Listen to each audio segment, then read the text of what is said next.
All his dreams were dashed, were smashed, and everything. And all that phantasmagoria in the mind. So all that is going on in the false ego, and it hurts. And this is where our soul gets involved with the material world, by falsely identifying with things that are not real, that are not eternal.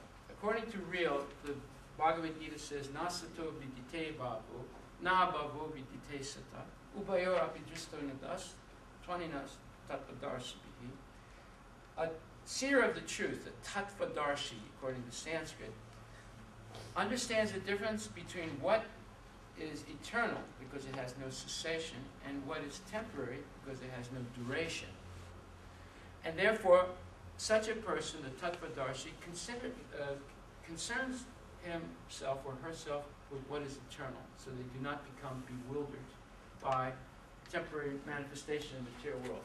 So Ayurveda, the real meaning of it, is being concerned with sat in one's life, what is eternal. And when we become interested with what is asat, what is temporary, we become sick. Just like if I put all my money with Mr. Madoff, and during 10 years I was getting 10% interest even when the market was going down. And then one day I wake up and Mr. Madoff is in jail and all my money is gone. I get sick. In fact, some of the people who got sick, they committed suicide.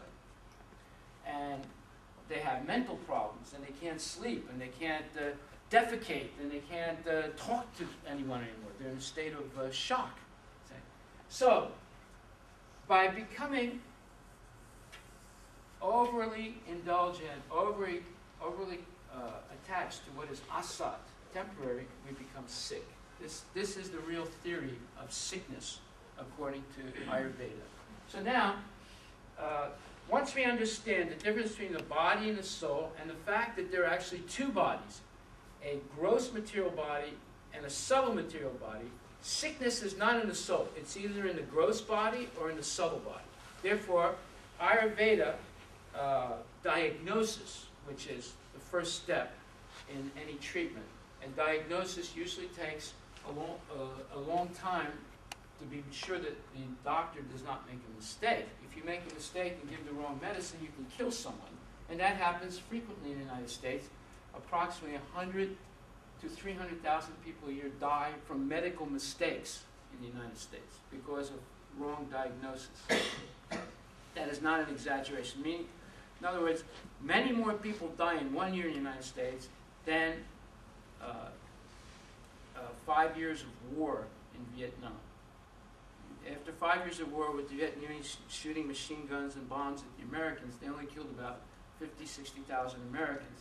In 1 year, between 100 to 300,000 people die in this country due to medical mistakes, and it's usually due to false diagnosis, incorrect diagnosis. So, the ultimate cure, the ultimate diagnosis is this. And the ultimate cure is realigning oneself with this in life. By realigning oneself with what is eternal, one can become healthy almost overnight. And we're going to discuss that in a few seconds. So, number one, we have to continue to understand the situation that we're in this world. What is our real position? This is called swarup in Sanskrit. Our real position is that right now we're melded or mixed with the material nature, which is foreign to us, where our soul does not have to eat, sleep, mate, or defend. It's eternal, and its nature is to always be happy. Ananda Vyasat, as it said in the Vedanta Sutra. That's the nature of the soul. But right now, we're not like that at all, and we're subject to all these impositions. Like, for example, there's a whole discussion often about free will. Now, if we identify with the temporary body, there is very little free will. Why? First of all, I'm going to ask a series of questions. Young man, do you remember choosing to be born? No. Okay. Young lady, Do you remember, do you ever choose to get old? No. Let's see, young man, do you ever choose to get sick? No. And sir, do you ever choose to die? No. Okay. But are you forced to do these things? Would you agree? Yeah. So, how free are we? When we're forced to be born, we don't remember making that choice. We're forced to get old, we're forced to get sick, and we're forced to die.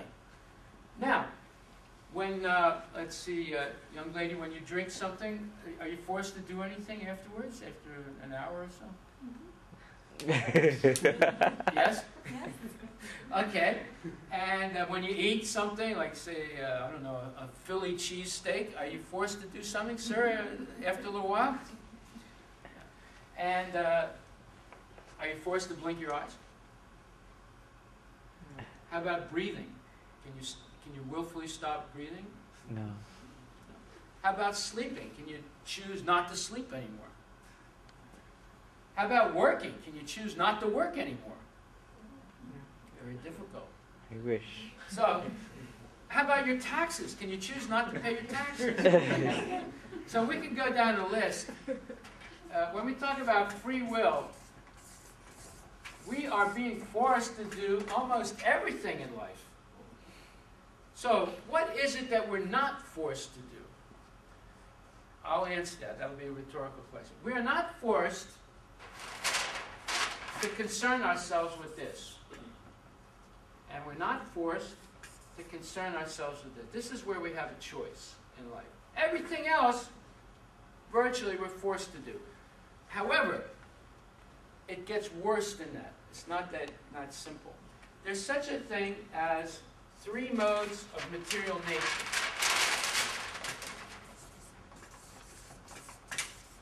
They're called gunas. The gunas are forces that are acting on us. There's the force of goodness, the force of passion, and the force of ignorance. Now, these gunas are constantly fluctuating in our life, and they're constantly influencing the way we make the few choices that we have. Like, for example, if I want to eat, I'm forced to eat. I can't say I'm never going to eat again. But I can choose what I eat based on how I'm influenced by these 3 modes. Now, let's say I'm walking down the Ave, and I walk past a Moroccan or a Middle Eastern shop with a shawarma. You know what the shawarma is? You know, it's a big chunk of meat on a spigot. It's turning, and you got Mustafa there with his knife, and it's dripping grease, and the fumes are coming out, and there's onion and garlic, and you walk by, and if you're walking with me, I'd go like this as I walk by. But if you're walking with someone else, it's like, oh man, that smells great. Let's go and get a sandwich. Now, the person that wants to go in and get a sandwich, they are influenced by the mode of ignorance, called tamas in Sanskrit. The person that wants to put hot chilies and other things on that tamasic piece of meat, that's called rajas, passion. They're very passionate. Not only they're tamasic, they're also passionate.